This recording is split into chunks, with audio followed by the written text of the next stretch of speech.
Miss WOC Reader, and welcome back to my channel. And today I just wanted to talk about a few things I would love to see more of in fantasy.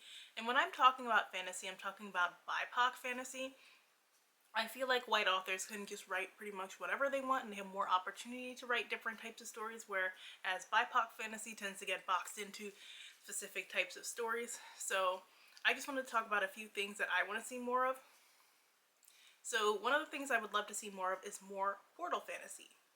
So I feel like we either see secondary world or we see fantasy set in our world, but we don't see that nice in between where we have our world, but we also go through portals and you get that nice secondary world. I feel like it's a great compromise. I love like a good battle to control the veil, and I don't feel like I can name any BIPOC portal fantasies off the top of my head right now, which means we're definitely not getting enough. So another thing I would like to see more of in BIPOC fantasy is more family. So most fantasy right now, we have the dead parent trope. And I understand why as a writer.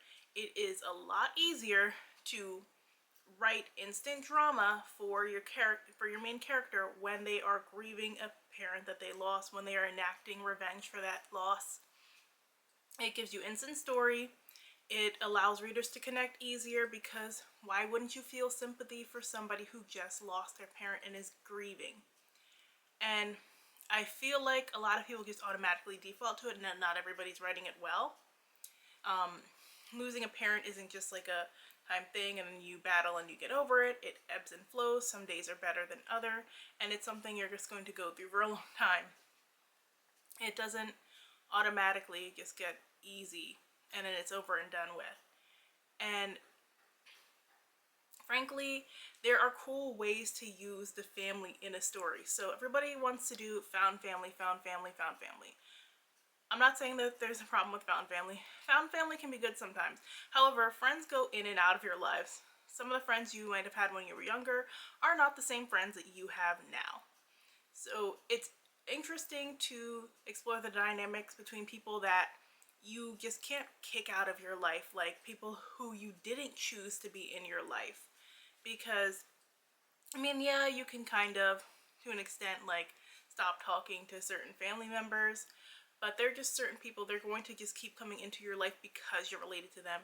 And I actually love when I read a good kick-ass family. I love when I see family on page in a fantasy, especially if they all have magical powers and they all gotta work together. Give me more of that stuff. Another thing that I want to see more of is not only more friendships, but more powerful friends. Like, I want to see friends who are all battling together. I was a big fan of the magic girl trope when I was younger, because I had Winx and I had Witch and we had Sailor Moon, and I would love to see more friends who are just like fighting against the world together and they're all magic powered and they're all like on equal footing. I know it's harder to write, but if somebody could write it well as for the adult fantasy, I would love to see it. Because even when I've read like fantasies that are about friends on the YA side, I feel like not everybody gets like equally written. So you might have one or two people who are written really well and everybody else is just kind of there, and then the friendship doesn't always feel genuine, and it's like, I understand why these people are friends, but I don't understand why they're friends with that person and that person and that person really doesn't fit. So give me more good friendships in fantasy where everybody's on equal footing and we're all working towards a cause. I'd love to see it. I would also love to see more non-human protagonists in fantasy, because I feel like even when we get non-human characters, they're generally side characters. They might be the villain. We're not always getting them as the protagonist. Like, we might get like a werewolf or a vampire where they're still for the most part human-esque. Give me the characters who have horns that don't just go away. Give me the characters who have tails. Give me characters who have scales and humps and different things. Like, I love to see that. And I've only read like a few, like, that was one of the cool things about the Void. They had like horns and stuff that they couldn't get rid of. and it's a part of their character, and everybody was like a part of a different fantasy race. So give me more of that. I would love to read more of it, and just seeing what type of like interesting creatures that people come up with.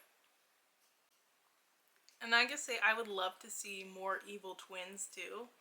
I haven't read one in a book in so long, but they're so much fun, especially if the author does it well and like the evil twin comes in and replaces that in character, but you don't realize like they're being replaced, and everyone around them can't detect it at first. It's harder to do, especially in book form. I feel like it's easier in TV or movie form, but when it's done well, it is done so well. Also, I'd love to see more ancient councils.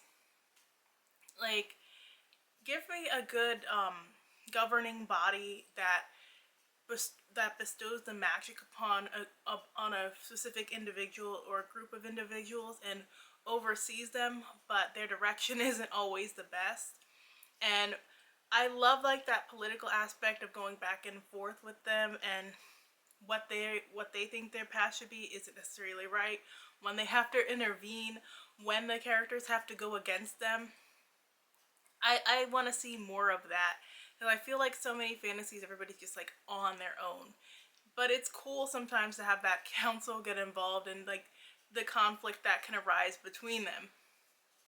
It's slowly coming back, but I would definitely like to see more of that and more urban fantasy, specifically in cities that is not New York. So I feel like when a lot of books just automatically get set in New York because publishing is based in New York, and so authors will always pick books set in New York and local authors because they can relate. But I would love to see more urban fantasies because there's just something about a big city location that is so much different from a small town, and it gives you more opportunity because there's more spaces for the big bad to hide. There's more places to explore. There's cool hangout spots. You get to have like people like cafes and stuff like that. You're more likely to find a cafe or a cool bar in a big city versus a small town, and people know less of who's around, so you just never know who's going to come at you in a bigger city location. And I would love to see us explore some other cities, like let's have an urban fantasy set in Chicago, let's have one set in Philadelphia, let's have one set in San Diego, let's have one set in Atlanta. Give me some different locations, and I would really love to see just like how people incorporate different things about those cities in their stories.